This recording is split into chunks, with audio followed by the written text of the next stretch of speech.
स्मृति ईरानी जी, आपको चूड़ियों का याद ताज़ा होगा। ये चूड़ियाँ फिर लाया हूँ। ये चूड़ियाँ आज देश के प्रधानमंत्री, कृषि मंत्री, तमाम संवैधानिक पदों पर बैठे हुए लोगों को पहन लेना चाहिए।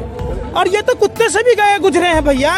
जो कुत्ता रोटी खाता है, अपने मालिक के सामने में वफादारी करता है, अजनबी आदमी पर भौं भौं करता है और पूंछ हिलाता है, ये भाजपा आरएसएस के नेता, ये तो कुत्ते से भी गए गुजरे हैं। कम से कम कुत्ते से तो सीखा होता।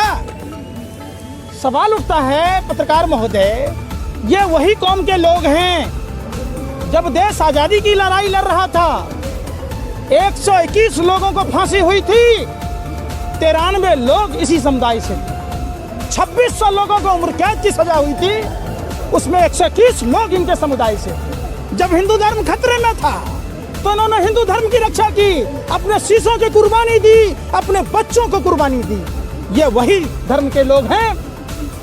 जब गुरु नानक जी ने लंगर शुरू किया था, आज पूरे देश में लंगर की सेवा है। वहाँ नहीं पूछा जाता है कि आप किस जाति धर्म के हैं, किस भाषा और प्रांत के हैं, कहाँ के रहने वाले हैं। आप जब जोरा घर में जाओगे जोरा रखने, लंगर चखने के लिए, तो आपके जोरे में पॉलिश करके मिलता है। मानवता की मिसाल कायम की थी।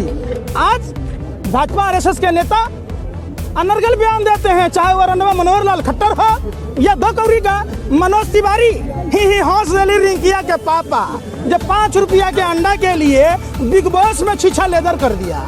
जो दिल्ली में महिला शिक्षिका ने गाना के लिए बोला, अरे नाचने गाने वाले को गाने के लिए नहीं बोलेगा तो क्या बैरिस्टरी करने के लिए बोलेगा? आप डॉक्टर हो, दवाई लिखोगे? तो महिला का अपमान किया। जब शाशा नाम की महिला का पति गुजर गया अनप्लान्ड लॉकडाउन में, वो घर जाना चाह रही थी, मनोज तिवारी कहाँ था? ये सवाल उठता है ना। आप क्यों ला रहे काला कानून? 103 साल पहले राष्ट्रपिता महात्मा गांधी बैरिस्टरी छोड़कर बिहार के चंपारण आए, वहाँ से उन्होंने आंदोलन किया, पूरा देश एक साथ था, गोरे अंग्रेजों को 7 समुंदर पार खदेड़ दिया गया। और ये राइट सीक्रेट सर्विस वालों को किसने अधिकार दे दिया भाई? मुसलमान आंदोलन करे तो पाकिस्तानी। आपने अनुराग ठाकुर का बयान सुना होगा कि देश के गद्दारों को गोली मारो सालों को। जब यही मौलाना बीजेपी में चले गए तो इनके जीजा फूफा हो गए। जब वहाँ महिलाएं बैठ रही थी तो बाजारू थी, जब वहाँ चली गई तो इनकी बहन हो गई।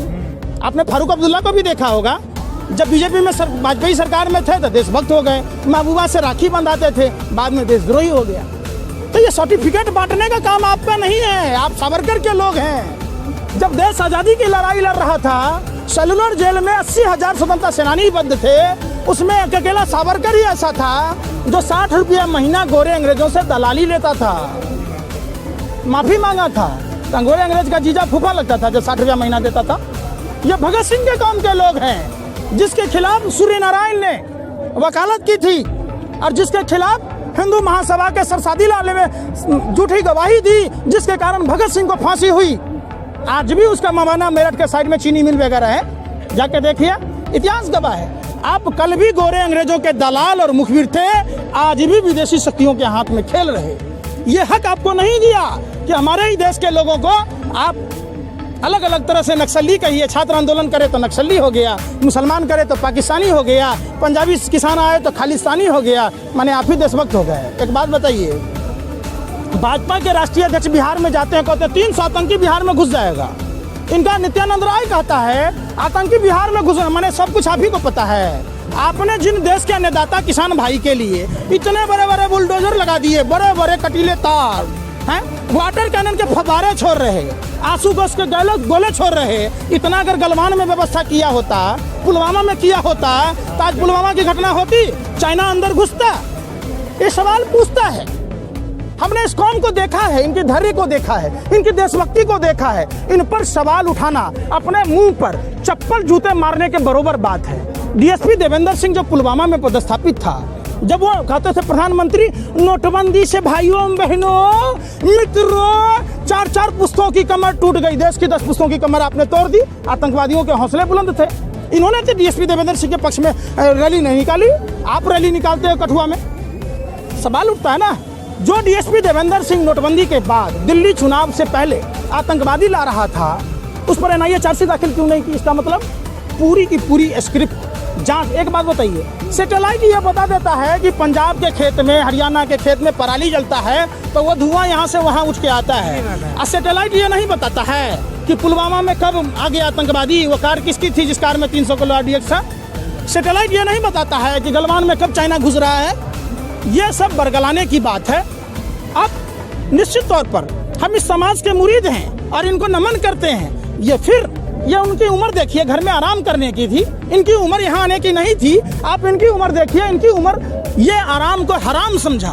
जब देश में ईस्ट इंडिया पार्ट 2 के लोग, गोरे अंग्रेजों के दलाल और मुखबिर, ये चड्ढी वाले फिर से देश को गुलाम बनाने की ओर जा रहे हैं। इन्होंने अपने घर की खुशी, चैन, सुख सब छोड़कर सड़कों पर आए। क्यों आए?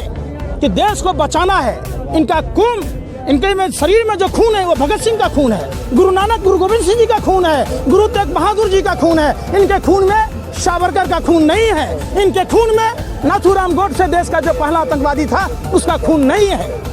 ये वही हैं। भगवान श्री कृष्ण ने कहा था कि किसान ईश्वर के सहायक होते हैं, राजा अपने राज्य का पालक होता है। ये देश के अन्नदाता किसान तो पूरी मानवता के पालनहार हैं। भगवान श्री कृष्ण ने कहा था। रामायण के दोहे पढ़ते हैं, क्या फायदा भैया? जुट्ठों के आप लड़ा रहे, भगवा वस्त्र पहनकर कालनेमी राक्षस की तरह, रावण की तरह है। हिंदू धर्म में कहाँ लिखा हुआ है? हिंदू धर्म की रक्षा किसने की आपको भी पता होगा। इन्हीं लोगों ने तो की थी। गुरुजी वो अगर शीश के नहीं दान करते, अपने गुरु गोविंद सिंह जी अपने बच्चों की कुर्बानी नहीं देते, तो आज हिंदू धर्म बचता क्या?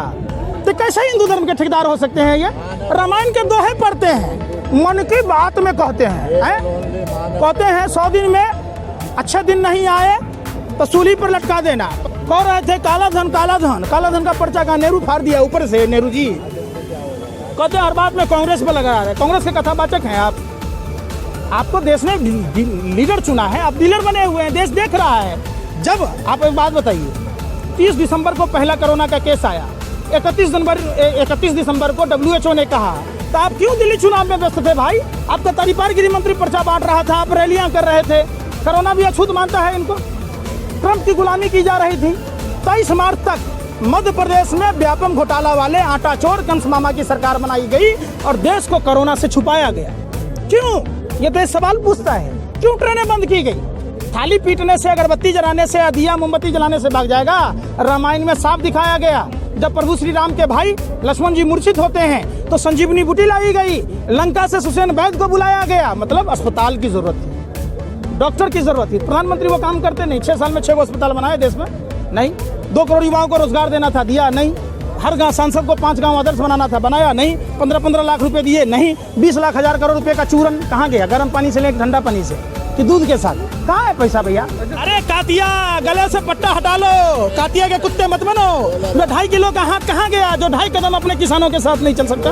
कहाँ है अमिताभ बच्चन, अनुपम खेर, अजय देवगन, सैफ अली खान जैसे लोग? जब इनको फिल्मों में पैसा कमाना होता है तो ये वेशभूषा अपना लेते हैं। आज सवाल है ना, आओ ना, क्यों नहीं आ रहे? कौन सा धर्म कहता है भैया? यहाँ सभी धर्म के लोग हैं। मैं तो बिहार से हूँ। हमारा गुरु गोविंद सिंह की जो धरती है, हमारा तो नाना से संबंध है। पूरा देश का किसान है यहाँ। तो जिस तरीके से मीडिया के लोग पालतू कुत्ते की तरह खड़े हैं कि मालिक बोटी खाएगा फेंकेगा, क्यों नहीं करे? आखिर दैनिक भास्कर के प्रमुख मोहित अग्रवाल को कैसे राज्यसभा सदस्य बनाया गया? कैसे जी न्यूज के मालिक सुभाष चंद्रा को राज्यसभा सदस्य बनाया गया? जो भाजपा का जो परिंदा सुभाष चंद्रा 35,000 करोड़ रुपया लेके फुर हो गया। नीरव मोदी, मेहुल चोकसी बाहर भाग जाता है। देश के नेता किसान भाई नहीं जा पाते हैं, दिल्ली चंद कदम में है। तो इनको शर्म नहीं आती? शर्म आनी चाहिए। आइए बैठिए, जन संवाद कीजिए पार्लियामेंट स्ट्रीट पर, रामलीला मैदान में। सवाल उठता है ना, कंगना रनावत जो चंद सिक्कों के लिए ठुमके लगाती है, वो हमें 100 रुपये देगी। कंगना का छज्जा टूटने पर देश के तमाम लोगों का पेट में दर्द, सर में दर्द होता है। आज देश के किसान अन्नदाता कई भाई शहीद हो गए, हम उनको श्रद्धांजलि अर्पित करते हैं। उनको शहीद का दर्जा मिलना चाहिए। सवाल है जिस ठेका प्रथा का, आप एक बात बताइए, राष्ट्रपिता महात्मा गांधी गलत तो नहीं थे ना, जिन्होंने देश की आज़ादी कराई, ठेका प्रथा को खत्म किया? आखिर क्यों प्रधानमंत्री जी लागू करना चाह रहे हैं? मंशा साफ है, अंबानी अडानी को कैसे फायदा पहुंचाया जाए। जब मुकेश अंबानी जियो फोन लॉन्च करता है, प्रधानमंत्री जी ब्रांड एम्बेसडर, सेल्समैन, सप्लायर बनकर MTNL और BSNL जैसी कंपनी को डुबा देते हैं। जब मुकेश अंबानी रिलायंस पेट्रोलियम लॉन्च करता है तो भारत पेट्रोलियम जैसी नवरत्न कंपनियों को डुबाया जाता है। जब HAL जैसी कंपनी है जो अनिल अंबानी रिलायंस डिफेंस को फायदा पहुंचाने के लिए रंजन गोगोई जैसे सुप्रीम कोर्ट के जज बिक जाते हैं, चौकीदार चोर ही नहीं डकैत है, देश का लुटेरा है। ये आधुनिक भारत के जयचंद प्रधानमंत्री भस्मासुर है। ऐसा कोई सगा नहीं जिसको ठगा नहीं। गोरे अंग्रेज क्या कहा था कि हम देश छोड़ के जल्दी चले जाएंगे, लतिया जुतिया के भगाया ना देश की जनता। हमारे पूर्वजों ने गोरे अंग्रेजों को 7 समुद्र पार भगाया। ये गोरे अंग्रेजों के दलाल मुखबिर हैं, ये काले अंग्रेज काले चोरों को अब हम देश की आवाम जो फिर से ये दूसरी आज़ादी की लड़ाई लड़ रहे, इस इंडिया पार्ट 2 के लोगों को भगाएंगे। लतिया के जुतिया के लातों के देवता हैं, बातों से नहीं मानते, इनको इतने पहले जाएंगे कि इनको 7 समुद्र पार तक झेलना मुश्किल हो जाए।